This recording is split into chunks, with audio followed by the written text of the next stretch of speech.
அனைவருக்கும் வணக்கம். பகுதி 3 இருக்க அரசியலமைப்பில் இருக்கிற பகுதி 3 இருக்க மிக முக்கியமான பகுதி அடிப்படை உரிமைகள்.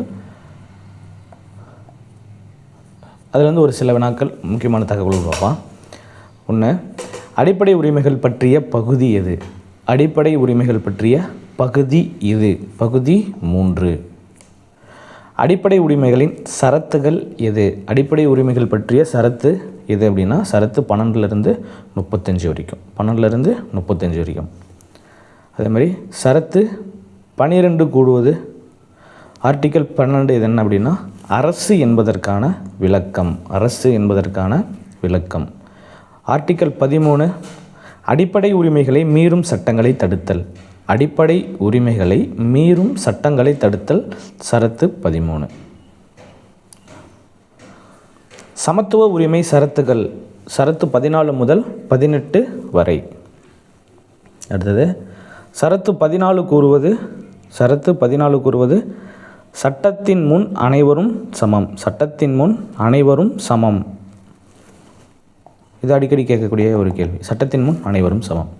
15 ஆர்டிக்கல் 15 மதம், இனம், சாதி, பாலினம் மற்றும் பிறப்பிடம் ஆகியவற்றின் அடிப்படையில் பாகுபடுத்துவதை தடை செய்தல். மதம், இனம், சாதி, பாலினம் மற்றும் பிறப்பிடம் ஆகியவற்றின் அடிப்படையில் பாகுபடுத்துவதை தடை செய்தல். அடுத்தது சரத்து 16 பொது வேலை வாய்ப்புகளில் சம வாய்ப்பு அளித்தல். பொது வேலை வாய்ப்புகளில் சம வாய்ப்பு அளித்தல். அடுத்தது சரத்து 17 கூறுவது தீண்டாமையை ஒழித்தல். தீண்டாமையை ஒழித்தல். சரத்து 18 இராணுவ மற்றும் கல்விசார் பட்டங்களை தவிர மற்ற பட்டங்களை நீக்குதல். இராணுவ மற்றும் கல்விசார் பட்டங்களை தவிர மற்ற பட்டங்களை நீக்குதல் ஆர்டிக்கல் 18. சுதந்திர உரிமை சரத்துகள் எது எதில் இருக்குது அப்படின்னா சரத்து 19லிருந்து 22 வரைக்கும். சுதந்திர உரிமை சரத்துகள் ஆர்டிக்கல் 19லிருந்து 22 வரைக்கும். சரத்து 19 கூறுவது என்ன? பேச்சுரிமை, கருத்து தெரிவிக்கும் உரிமை, அமைதியான முறையில் கூட்டம் கூடுவதற்கான உரிமை, சங்கங்கள் அமைப்புகள் தொடங்கும் உரிமை, இந்திய நாட்டிற்குள் விரும்பிய இடத்தில் வசிக்கும் மற்றும் தொழில் செய்யும் உரிமை. இது சரத்து 19. அடுத்தது சரத்து 20 கூறுவது என்ன? குற்றம் சாட்டப்பட்ட நபர்களுக்கான உரிமை மற்றும் தண்டனைகளிலிருந்து பாதுகாப்பு பெறும் உரிமை. குற்றம் சாட்டப்பட்ட நபர்களுக்கான உரிமை மற்றும் தண்டனைகளிலிருந்து பாதுகாப்பு பெறும் உரிமை. சரத்து 21 வாழ்க்கை மற்றும் தனிப்பட்ட சுதந்திரத்திற்கு பாதுகாப்பு பெறும் உரிமை. வாழ்க்கை மற்றும் தனிப்பட்ட சுதந்திரத்திற்கு பாதுகாப்பு பெறும் உரிமை. ஆர்டிக்கல் 21A தொடக்க கல்வி பெறும் உரிமை. இதுவும் அடிக்கடி கேட்கக்கூடிய கொஷின். 6 முதல் 14 வயது வரை உள்ள அனைவருக்குமே இலவச மற்றும் கட்டாய கல்வி வழங்கப்பட வேண்டும் என கூறும் ஆர்டிக்கல் 21A. 22 என்ன கூறுவது?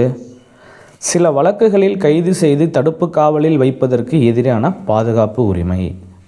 தவறான முறையில் கைது செய்து பொய் வழக்கோ ஏதோ போட்டாங்க அப்படின்னா அதிலிருந்து பாதுகாப்பும் பெறும் உரிமை சரத்து 22.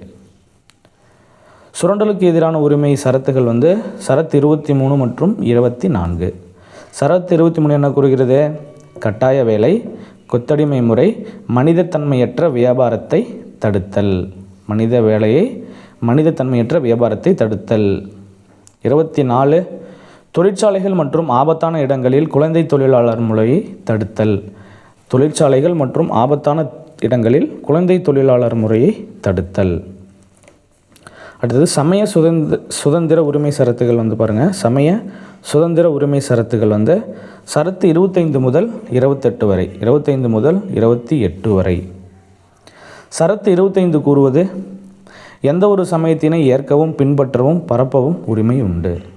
எந்த ஒரு சமயத்தினை ஏற்கவும் பின்பற்றவும் பரப்பவும் உரிமை உண்டு. சரத்து 26 சமய விவகாரங்களை நிர்வகிக்கும் உரிமை. சமய விவகாரங்களை நிர்வகிக்கும் உரிமை. ஆர்டிக்கல் 27 எந்த ஒரு மதத்தையும் பரப்புவதற்காக வரி செலுத்துவதற்கு எதிரான சுதந்திரம்.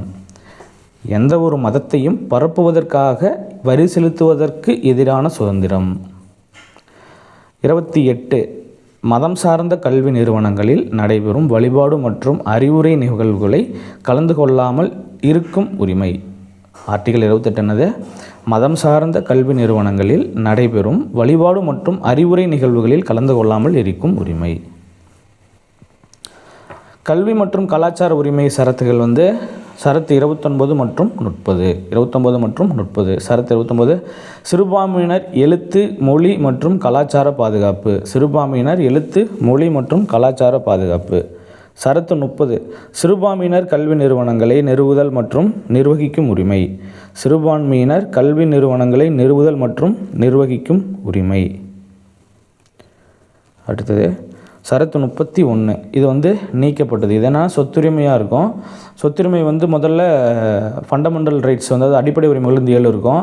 சரத்து 33 பெண்களுக்கு சொத்துரிமை இருக்கும். அதை நீக்கி இப்போ ஆர்டிக்கல் 307 வச்சுருக்காங்க. சரிங்களா? சாதாரண சட்ட உரிமை அதுதான் இது நீக்கப்பட்டது. அடுத்தது சரத்து 32 இதுதான் அரசியலமைப்புக்கு உட்பட்டு தீர்வு காணும் உரிமை. அரசியலமைப்புக்கு உட்பட்டு தீர்வு காணும் உரிமை இது ரொம்ப முக்கியமானது.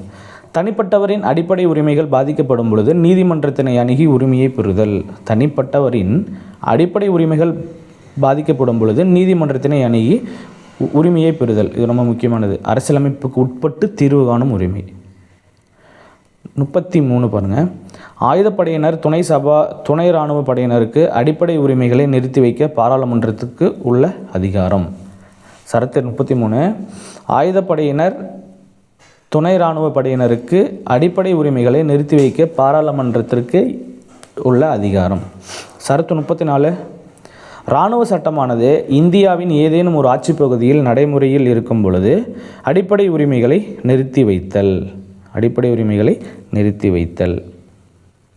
சரத்து 35 சில குறிப்பிட்ட அடிப்படை உரிமைகளை நிலைநிறுத்தும் பொருட்டு சட்டங்களை உருவாக்க பாராளுமன்றத்திற்கு மட்டுமே அதிகாரம் அளிக்கப்பட்டுள்ளது. இந்திய அரசியலமைப்பின் மகாசாசனம் என்று அழைக்கப்படுவது அடிப்படை உரிமைகள், அதாவது மாக்னா கார்ட்டான்னு சொல்லுவாங்க. இந்திய அரசியலமைப்பின் மாக்னா கார்ட்டா அடிப்படை உரிமைகள். அடிப்படை உரிமைகளின் பாதுகாவலன் இதுவும் அடிக்கடி கேட்கக்கூடிய கொஸ்டின். உச்சநீதிமன்றம்.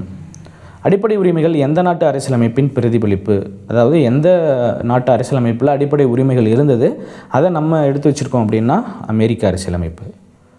இந்தியர்களுக்கு அடிப்படை உரிமைகள் தேவை என முதலில் கூறியவர் யார் அப்படின்னா பால கங்காதர திலகர் 1895 சொல்லியிருக்காரு. ஐஎன்சி முதலாக அடிப்படை உரிமைகள் தொடர்பாக தீர்மானம் எப்பொழுது நிறைவேற்றியது?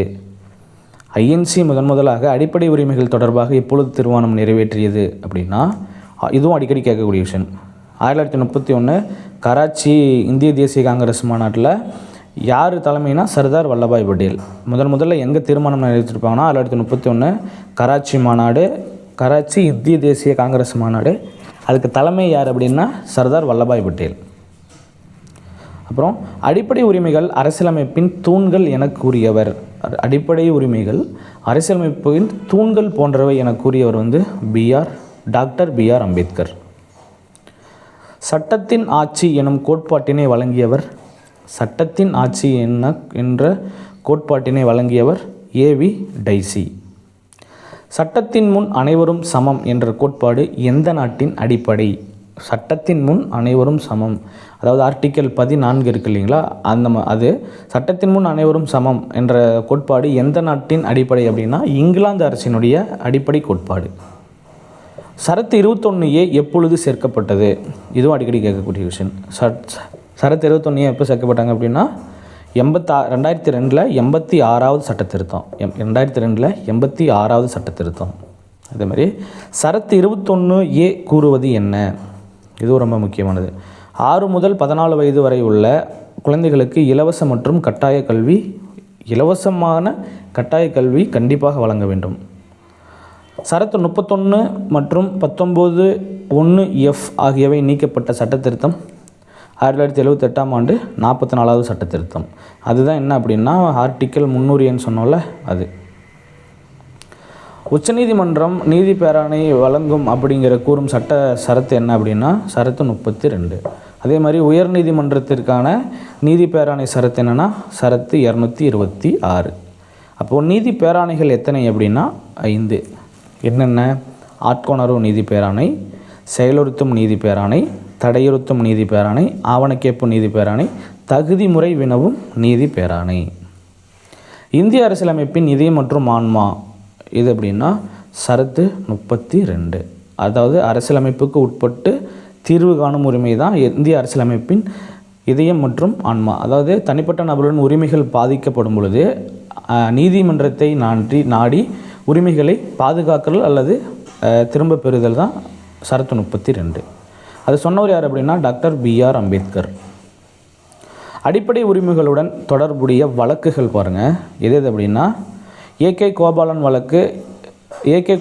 வழக்கு வெர்சஸ் மதராஸ் மாகாணம் 1950. சங்கரி பிரசாத் வழக்கு வெர்சஸ் இந்திய அரசு 1951. செம்பகம் துரைராஜன் வழக்கு வெர்சஸ் மதராஸ் மாகாணம் 1951. சாதன் சிங் வழக்கு மற்றும் ராஜஸ்தான் வழக்கு 1965. கோலக்நாத் வழக்கு வெர்சஸ் பஞ்சாப் மாநிலம் 1967. கேசவானந்த பாரதி வழக்கு வெர்சஸ் கேரள அரசு 1973.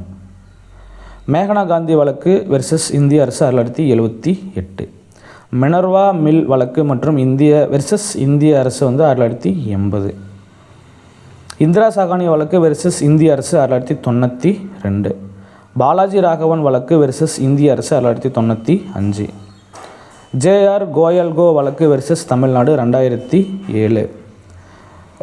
மலங்கர சிரியா கத்தோலிக்க கல்லூரி வழக்கு வெர்சஸ் கேரள வழக்கு 2007. ஒரு சில முக்கியமான கொஸ்டின்ஸ் இந்த பகுதியில் பார்த்துருக்கோம். தேங்க்யூ.